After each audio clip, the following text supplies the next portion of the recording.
A customer asks for a warranty replacement part, but there's no sales order to hang the shipment on. Normally, that means a workaround, a dummy order, a $0 line, or shipping outside the system entirely. Miscellaneous Shipments in Dynamic Ship skips all of that.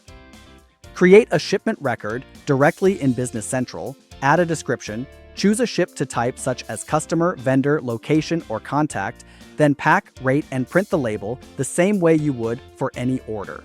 The shipment posts through the same carrier connections as your sales orders, so it gets a tracking number and shows up in your regular shipping history. Shipping clerks, marketing teams, and customer service reps use it for samples, literature, and replacements that never touch the sales pipeline. To get started, reach out to your Microsoft partner or check out the links on this page.